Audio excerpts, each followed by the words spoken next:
The sky is heavy, swollen with the memory of storms. In the low-lying plains of Pakistan, rivers that once nourished fields of wheat and cotton have broken their boundaries, swelling into monstrous tides that devour homes, roads, and villages. The water is not just water. It is mud, debris, shattered dreams, livestock carcasses, children's toys floating past collapsed walls, and the silence of families who can only watch their world dissolve.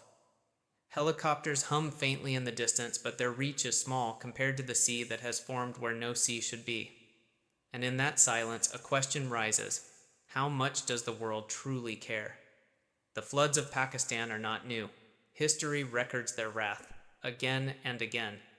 But in recent years, the intensity has sharpened, driven by a changing climate that no border can restrain. Scientists have long warned of glaciers melting in the north, of unpredictable monsoons, of an atmosphere burdened with heat. The land cannot drink fast enough. What should have been a blessing of rain has become a weapon of water. Millions are stranded, crops gone, livelihoods erased, and disease, invisible yet creeping, follows wherever water stagnates. It is here, in this endless ocean of grief, that the story of one donation, a sum of $1 million, carries more weight than its number. For numbers are cold, what matters is intent, and the chain reaction of hope that intent may set off. This is not a story of a man alone, nor of an institution alone. This is the story of connection, between power and need, between privilege and desperation, between science and humanity. And at the center, a name the world knows: Bill Gates. To some, a symbol of wealth beyond imagination. To others, a relentless technologist who reshaped how humans work and think. To millions in the global south, his foundation is something else entirely, a force that arrives when hope thins. But to understand this donation and why it matters, the lens must first widen. Imagine a country drowning. Imagine mothers clutching their infants above the waterline as if their own arms could form a raft. Imagine farmers watching buffaloes and goats swept away, animals that represented more than food. They were security, savings, legacy. Imagine a child wading through chest-high water, balancing a school book on his head, refusing to let his education dissolve, even if his classroom is now a lake. This is not the stuff of statistics. It is a living, breathing storm of human will against nature's rage. And yet, when nature strikes, it is not only nature. It is infrastructure unprepared, governments stretched thin, economies fragile. The flood is both a natural disaster and a man-made vulnerability. Roads that should have been stronger crumble. Early warning systems that should have saved thousands fail. Relief camps swell beyond capacity. And amid it all, the haunting specter of disease looms: cholera, malaria, dengue. The water that sustains life becomes the water that spreads death. When the world watches such crises, there are often two reactions. One is pity, soft and short-lived, expressed in hashtags and fleeting headlines. The other is action, rare but transformative. For every child rescued from a rooftop, there is someone somewhere who chose to act, to divert resources, to risk reputation, to send help. But help requires scale. Help requires not only sympathy but systems. This is where organizations like the World Health Organization step in, becoming the architecture of global response. But even WHO, with all its reach, cannot function without fuel, and that fuel is funding. The Bill and Melinda Gates Foundation is no stranger to this equation.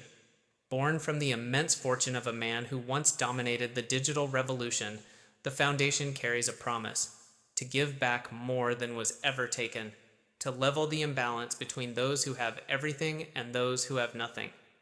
For decades, its presence has been felt in vaccines, education, agriculture, and public health. Yet every time disaster strikes, the question remains: will the foundation step in again? And if so, will it be enough?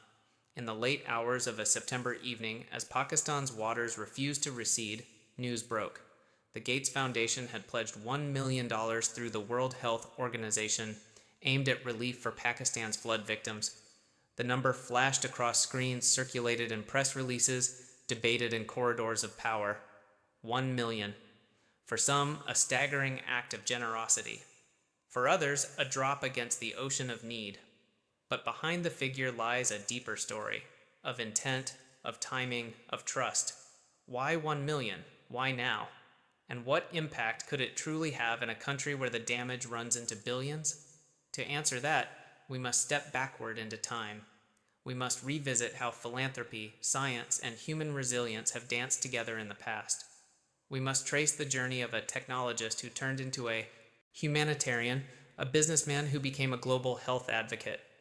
We must also confront the uncomfortable reality that even the grandest donations cannot substitute for systemic change. And yet, without them, countless lives may be lost. This tension between hope and doubt is the heartbeat of our story. The night in Pakistan is restless. Floodwaters glisten under a pale moon, carrying reflections of broken rooftops. Families huddle on patches of dry land, their eyes fixed on horizons that seem to promise nothing. But far away, in Seattle boardrooms and Geneva offices, decisions ripple outward. Conversations about logistics, supply chains, medicine stockpiles, clean water solutions, plans to turn $1 million into something tangible, tents that shield families from the rain, vaccines that stop disease from spreading, boats that ferry food across flooded plains. Will it be enough? The narrator does not yet answer, because the truth is, the outcome hangs in the balance. Morning breaks slowly over the waters. The floodplains of Pakistan are still swollen, though the rains have eased. What remains is a drowned country, and yet also a country refusing to surrender. In the hazy dawn, figures move through the water. Aid workers carrying crates, mothers leading barefoot children, doctors setting up makeshift clinics under torn tarpaulins. The air carries a scent of damp soil and smoke from cooking fires, mingled with something sharper, the bitterness of survival. This is where the battle shifts from endurance to recovery, and this is where the story of that $1 million must be tested against the immensity of need. Disease is the first enemy. Water that sits stagnant becomes a breeding ground. Mosquitoes multiply. Malaria waits in the shadows. Dengue fever spreads with every bite. And in the water itself lurks cholera, waiting to turn thirst into death. For scientists, these threats are not abstract. They can be measured, modeled, predicted. A single contaminated well can infect hundreds within days. A lack of vaccines can turn one village outbreak into a national emergency. This is why WHO's involvement is not optional. It is essential. They are the coordinators, the strategists, the ones who know that relief is not just about feeding the hungry, but about preventing tomorrow's funerals. In a camp near Sindh, a young girl named Amina waits in line. She is no more than 10. Her face is smudged with dust, her clothes stiff with dried mud, her eyes wider than her ears. In her hands, a plastic container. She hopes it will be filled with clean water. A health worker marks her wrist with ink. She has been given drops against cholera. Her future now hinges on science carried inside a vial no larger than a thumb. Behind her, hundreds more wait, each carrying their own fragile chance. Here, philanthropy becomes flesh. What was once a line on a press release now flows into mouths, muscles, immune systems. And yet, the scale of suffering is staggering. $1 million stretches far in some places, can buy vaccines, fund boats, power generators, but in others it is a whisper against the roar. Entire villages have been erased. Agricultural losses run into billions. Education has been interrupted for millions of children. How does one weigh a million against a million? $1 million against a million lives? The calculation is not simple arithmetic. It is about leverage. It is about what seed can be planted now that grows into something larger, something that convinces others to act. For when a giant moves, others follow. In Geneva, WHO officials monitor reports. They track cases of cholera, tally distributions of mosquito nets, analyze rainfall projections. In Seattle, foundation staff review funding pipelines considering what more can be done. And in Pakistan itself, doctors kneel in the mud, listening to the coughs of children, diagnosing with little more than a stethoscope and instinct. The chain between them is fragile but real. Decisions made thousands of miles away echo in the cries of mothers here. Suspense lies in that chain. Will it hold? Or will it snap under the weight of too many needs, too few resources? The floods are not only a humanitarian crisis, they are a scientific warning. Climatologists remind us that Pakistan is the fifth most vulnerable country to climate change, despite contributing less than 1% of global emissions. The Himalayas, known as the water towers of Asia, are melting. The Indus River, lifeline to 220 million people, swings between drought and deluge. The monsoon has become a dice roll, no longer predictable, no longer safe. What is unfolding here is not a local tragedy, it is a preview.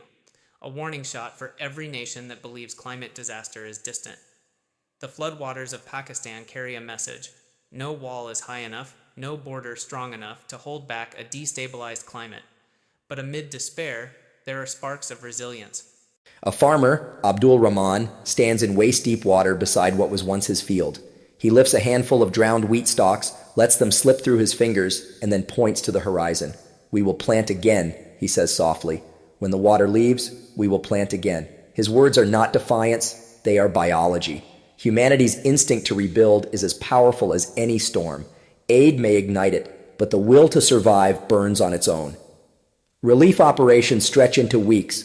Trucks roll in with supplies. Helicopters drop sacks of food. Local volunteers ferry children on rafts made of oil drums. The donation from the Gates Foundation has been converted into medicine, into temporary shelters, into solar lamps that cut through the night. But always there is the question, is this enough? Or is it only a bridge to something larger that has yet to come? Suspense hangs not only over Pakistan, but over the conscience of the world. Because here is the truth that experts whisper and leaders often ignore. This will happen again, perhaps next year, perhaps sooner. The floods are not a once-in-a-century event anymore. They are becoming rhythm. And if the world responds only with bandages, never with prevention, the cycle will continue until bandages are all that remain. And so as part 2 unfolds, the narrative is not just about money or medicine, it is about time. Will the world buy enough time for families to rebuild before the waters return? Will science outrun disaster? Or will disaster rewrite the map of humanity? The question lingers in the humid air of Sindh, in the sterile halls of Geneva, in the glass towers of Seattle, and it lingers here, now, in the minds of those who witness this story. Because at the end of all calculations, all donations, all systems, there remains a single, unshakable truth. Survival is collective. If one nation drowns, eventually the tide will reach us all. And so the story closes not with an answer, but with a thought. A line that drifts like a raft across the floodwaters.